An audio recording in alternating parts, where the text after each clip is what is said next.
Coming to you from Hollywood, almost live, it's Comics Unleashed with your host, Byron Allen. Tonight, Eric Lyden.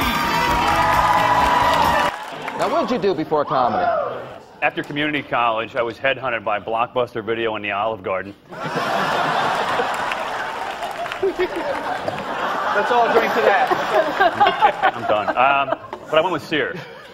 Take it easy, ladies. And I worked in hardware, and the biggest tool we had was me. I was awful. The hardest part was fighting the urge to hang myself in the rope aisle. Now, the thing I didn't understand about people would get mad. They'd tell you they're never going to shop in your store again. Like, that's going to bother you personally. And I never understood that. I've been shopping in this store for 18 years. I'm never coming back. I was 19, making $4.50 an hour. The only reaction they're getting out of me was, ooh. And if you've ever done that, it never helps. Where's your manager? I thought you said you were leaving. Tonight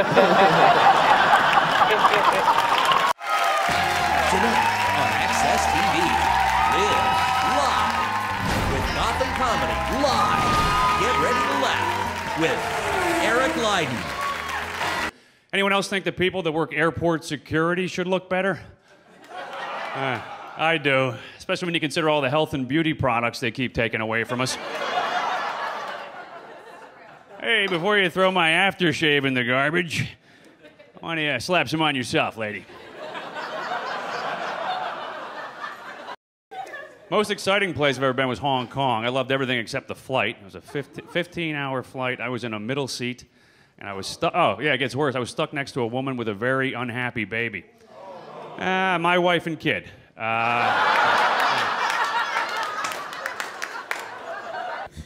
Have you noticed when you reach that point in your life where you're finally comfortable in your own skin, your skin looks terrible?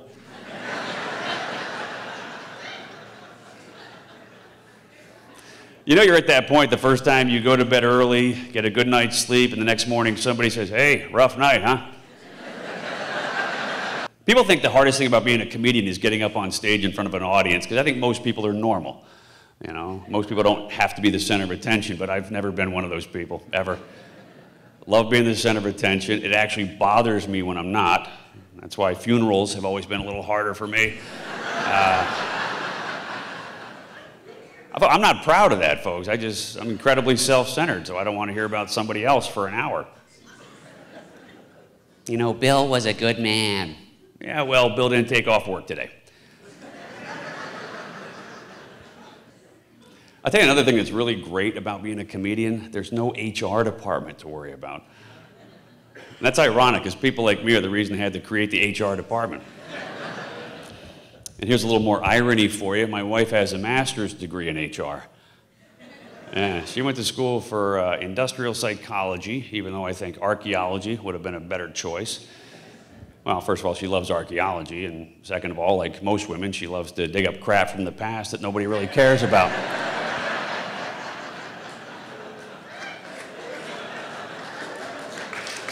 Oh, thank you. Thank you. I love to see women enjoying that. Thank you. Well, actually, the first time my wife heard that joke, she actually said, that's funny, but, you know, I don't really dig up crap from the past. In fact, 2 years ago, we talked about it.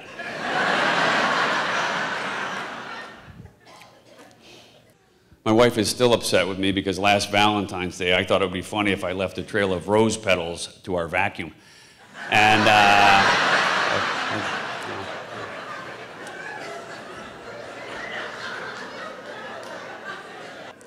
well, my wife told me there was a designer Coach bag that she was really interested in, and I checked it out. And let me explain something to the ladies, if you don't mind, just for a second.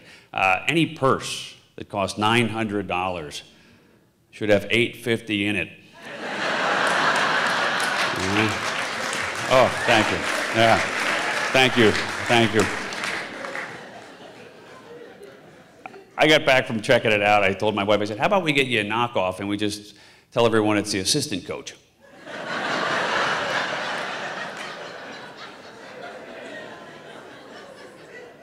And speaking of money, we went to visit a friend in Long Island, big, beautiful house. It was almost like the Great Gatsby's house, big cathedral ceilings. The whole ride home, all I heard was, oh, I wish we had cathedral ceilings. And he said, well, why don't you take the legs off the furniture?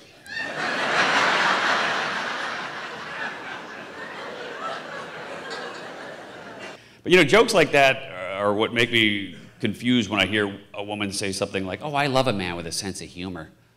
It doesn't make sense to me because I don't think men and women have the same type of sense of humor. You know, to be honest, my wife and I actually get along really well. We both love to laugh, but we don't laugh at the same things. In fact, my sense of humor is easily the leading cause of most of our arguments. We had an argument because of the word bagpipes, believe it or not. See, we have a bag of ice, and one night I said, honey, can you get me the bag of ice? And she thought I said bagpipes. That's all it took. She said, did you say get the bagpipes? And I said, yeah. That's exactly what I said. Get the bagpipes you've never seen me play. In fact, why don't you grab my kilt while you're at it, too? I'm going to go check on our sheep after dinner.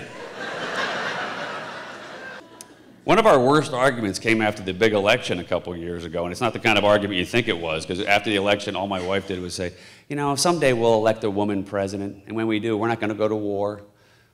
I said, no, we'll still go to war. It's just the other country will have no idea what it did wrong.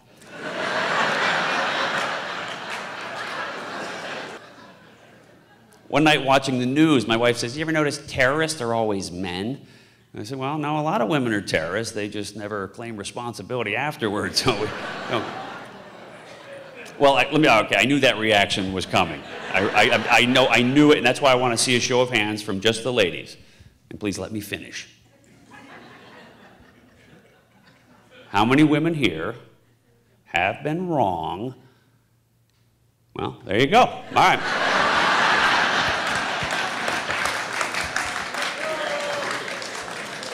Now, my wife has never been wrong. That's why my wife's nickname is the customer.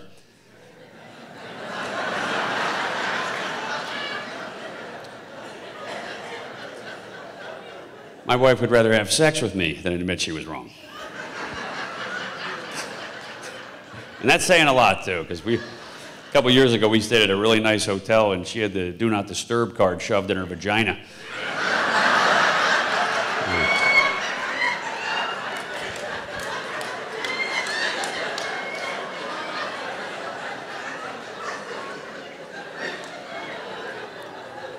I was so mad, I flipped it over, told her to clean it.